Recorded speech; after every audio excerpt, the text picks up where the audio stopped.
आज मैं अपने इस ब्लॉग में आप लोग के साथ शेयर करूंगी कि सुबह 4 बजे से लेकर रात के 10:30-11 बजे तक मैं कैसे स्टडी कर रही हूँ बीपीएससी ईडीओ के लिए, और कितने सब्जेक्ट पे मैं कितना समय दे रही हूँ, क्या स्ट्रेटेजी है मेरी, कैसे मैं जो है सिलेबस को कवर कर लूँगी मात्र एक महीने में। और इस टाइम टेबल के साथ मैं बिल्कुल श्योर हूँ कि एक महीने के अंदर बीपीएससी ईडीओ का मैं पूरा सिलेबस कवर कर लूँगी, और मेरी जब मैं एग्ज़ाम देने जाऊँगी तो एक अच्छी खासी मेरी जो है कॉन्फिडेंस लेवल की जो तैयारी हो चुकी हूँ। तो ये व्लॉग जो है मेरा उस दिन का है जिस दिन मेरे स्कूल की छुट्टी होती है। तो मैं सुबह में 4 बजे उठ जा रही हूँ और 4:30 बजे तक जो है फ्रेश होके ब्रश करके और ये सारा काम करके मैं 4:30 बजे जो है बैठ जाती हूँ उसको अपने पढ़ाई के लिए। और यहाँ पे मैं जो है ब्रश कर रही हूँ, फटाफट से सोचती हूँ कि जितनी जल्दी हो सके ब्रश कर लूँ। अगर गर्मी का सीज़न होता तो मैं नहा लेती, लेकिन ठंडी है तो इसलिए जो है मैं सोचती हूँ कि दोपहर में नहा लूँगी। वैसे स्कूल जाने में रोज़ नहाना ही होता है। तो यहाँ पे रोज़ मॉर्निंग में मैं गर्म पानी में नींबू डाल के पीती हूँ, और साथ साथ में मैं चाय लवर हूँ तो एक कप चाय लेके ज़रूर बैठती हूँ। तो साथ में ही मैं नींबू पानी के थोड़ी देर बाद चाय पी लेती हूँ, और फिर मैं 4:30 बज गए हैं तो मैं बैठ जाऊँगी पढ़ने। तो सबसे पहले तो आपको अपना एग्ज़ाम का सिलेबस पता होना चाहिए। तो मैंने अपने एग्ज़ाम का जो सिलेबस है वो एक जगह लिख लिया है, और फिर मैं उसी हिसाब से जो है हर एक सब्जेक्ट का जो है टारगेट बना के पढ़ रही हूँ।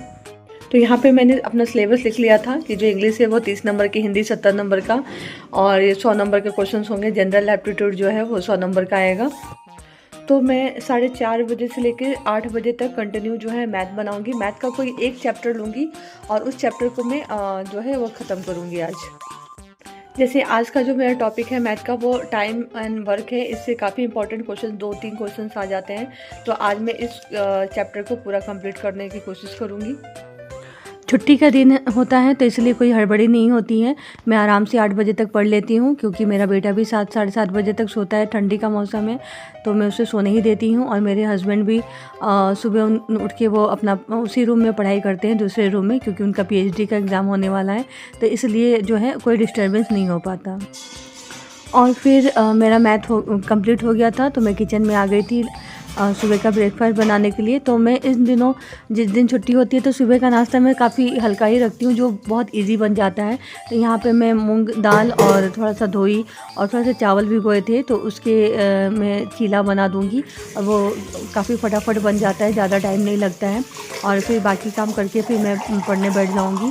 तो यहाँ पे मैं किचन में बर्तन धो रही थी, उसके बाद मैं चीला बनाऊँगी।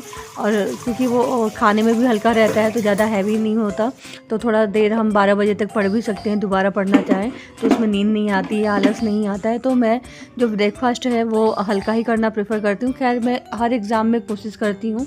10 बजे तक जो है मैंने नाश्ता वगैरह कर लिया है, और घर पे जो है सब मेरे जो फैमिली मेम्बर्स हैं मैंने उनको नाश्ता भी करा दिया। अभी मैं सोच रही हूँ कि आगे पढ़ने के लिए तो मैं 10 बजे से लेकर 12 बजे तक जो है वो जीएस का सेक्शन पढ़ूँगी। और जीएस में जो है मैं ज़्यादा फोकस कर रही हूँ हिस्ट्री का, मॉडर्न हिस्ट्री का। तो मैं आधुनिक भारत जो है 1600 ईस्वी से लेकर अभी तक के जितने भी हुए हैं वो मैं सोच रही हूँ कि एक महीने में कम से कम वो सारी चीज़ें ख़त्म कर दूँ। और फिर कुछ जो इम्पॉर्टेंट चीज़ें होंगी प्राचीन में या मिडाइवल में, तो वो मैं एक बार देख लूँगी। तो मैं जो है 10 से 12 बजे तक जो है हिस्ट्री पढ़ूँगी जीएस में, और उसके बाद जो है 2 घंटे मतलब जितना चैप्टर हो सके मेरा उतना करूँगी। 12 बजे से लेकर 2 बजे तक फिर मैं अपने नहाने वाने का जो होगा, खाना वाना बनाने का 2 से 2:30 बजे तक जो है मैं वो कर लूँगी। आप इसमें जो भी है अपने हिसाब से टाइम को ज़्यादा या कम कर सकते हैं। ये मैं अपने हिसाब से बता रही हूँ, जो मेरी जिस दिन मैं घर पर रहती हूँ उसके हिसाब से। तो 2:30-3 बजे तक मैं ये सारा काम कर लूँगी। और खाना ऐसा कुछ नहीं है, जो भी दाल चावल चोखा जो भी है वो मैं सिंपल ही वे में बनाऊँगी, या फिर मैं किसी अदर वीडियो में आप लोग को सजेस्ट कर दूँगी कि मैं जब तैयारी करती हूँ तो उस समय मैं कौन सी ईजी जो है वो खाना बनाती हूँ, जो सबके लिए हेल्दी भी रहता है और जल्दी से जल्दी बन भी जाता है। खाना बनाने का भी एक मैनेजमेंट होता है कि जल्द से जल्द हम कर लेते हैं। फिर उसके बाद जो है 2 से 2:30 बजे के बीच मैं बैठ जाऊँगी फिर से और उस समय जो है मैं करंट अफेयर पढ़ूंगी, क्योंकि पूरे दिन मैंने करंट अफेयर नहीं पढ़ा है। तो 2 घंटा जो है मैं करंट अफेयर पढ़ूंगी। 2 घंटे लगे चाहे 1 घंटे लगे चाहे 1.5 घंटे लगे, मैं करती क्या हूँ कि अभी फ़िलहाल जो वीकली करंट अफेयर पढ़ रही हूँ, जैसे 1 से 7 दिसंबर का मैंने पढ़ा करंट अफेयर, और नया पढ़ा। और उसके बाद जो है मैंने अगर उससे पिछले जो करंट अफेयर पढ़ा था उसको मैं जैसे नवंबर का करंट अफेयर के वीकली वाला जो नवंबर का करंट अफेयर होगा उसको दोबारा से पढ़ूंगी रिवाइज करने के लिए, ताकि मैं भूल ना जाऊँ। फिर उसके बाद जो है करंट अफेयर पढ़ने के बाद मैं पॉलिटी भी पढ़ूंगी साथ में, क्योंकि मैंने हिस्ट्री पढ़ा सुबह, तो फिर पॉलिटी पढ़ती हूँ। पॉलिटी पढ़ने के बाद जो है शाम का जो है चाय नाश्ता जो भी है उसके लिए मैं थोड़ा सा उठती हूँ 1-1.5 घंटा, और फिर उसके बाद फिर शाम को जो है मैं बैठती हूँ। तो फ़िलहाल मुझे रीजनिंग की ज़रूरत नहीं है। अगर आपको रीजनिंग की प्रैक्टिस करने की ज़रूरत है तो आप आधा 1 से 1 घंटा, आधा घंटा जो है आप कोई भी प्रैक्टिस सेट की इंग्लिश रीजनिंग बना लीजिए।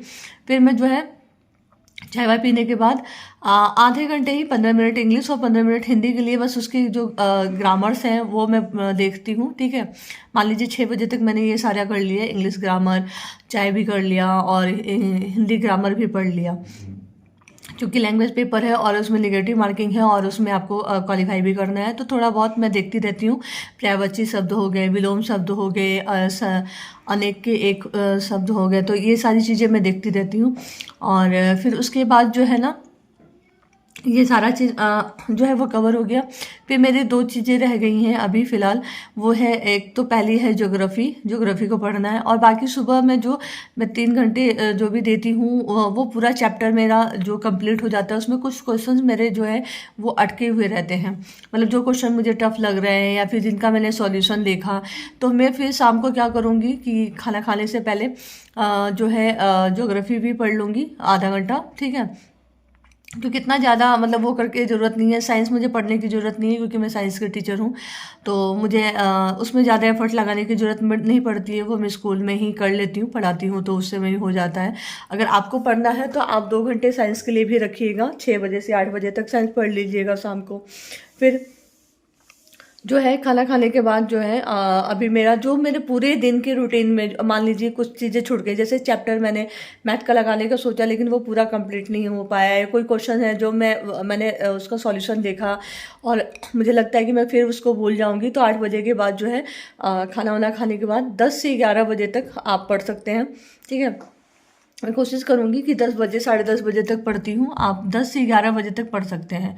तो जो आपका छूट गया है फिर से मैथ्स रिवाइज कर लीजिए, क्योंकि मैथ और रीजनिंग मिला के 100 नंबर का क्वेश्चन है, तो मैथ को थोड़ा सा वेटेज देना पड़ेगा हमें कि मैथ जो है अच्छा स्कोरिंग हो जाए, ताकि कट ऑफ निकालने में जो है वो हमारी मदद करे। तो पूरे शेड्यूल में आप ये कर सकते हैं 4:30 बजे से लेके रात के 11 या 10:30 बजे तक आप जो है पढ़िए। 11 बजे तक भी आप पढ़ सकते हैं, पढ़िए। 11 बजे आप बेड पे चले जाइए। सोने से पहले आप पूरे दिन में एक बार आप रिव्यू कर लीजिए कि सुबह से लेके दोपहर रात तक जो है आपने क्या क्या पढ़ा, क्या क्या रह गया, कितना आपने टारगेट सोचा था वो आपने कंप्लीट कर लिया। और रात को सोने जाने से पहले एक बार फिर से अपने दिमाग में टाइम टेबल वो मेकअप कर लीजिए कि सुबह हमें फिर से 4 बजे उठना है, फ्रेश होकर 4:30 बजे पढ़ने बैठ जाना है और हमें कल का क्या क्या टॉपिक कंप्लीट कर लेना है। तो इस तरह से जब आप कंटिन्यू पढ़ाई करेंगे और बैठने लगेंगे तो एकदम गारंटी है कि 1 महीने में आप पूरा का पूरा सिलेबस जो है वो कवर कर लेंगे और आपकी अच्छी तैयारी हो जाएगी। इतना कॉन्फिडेंस आ जाएगा कि हाँ, एडीओ का जो एग्ज़ाम है वो आप एकदम कॉन्फिडेंस से जो है वो देने के लिए चले जाएंगे। तो ये रही मेरी स्ट्रैटेजी कि मैं किस तरह से पढ़ती हूँ। आप लोग क्या करते हैं प्लीज़ कमेंट करके बताइएगा। हो सकता है कि कुछ एक्स्ट्रा एफर्ट आप कर रहे हों या फिर कुछ अच्छी चीज़ें इसमें आप शामिल कर ले रहे हों, तो वो सारी चीज़ें जो हैं वो आप मुझे कमेंट करके बताइएगा। वीडियो को लाइक कीजिएगा, लोगों के साथ शेयर कीजिएगा। Thank you.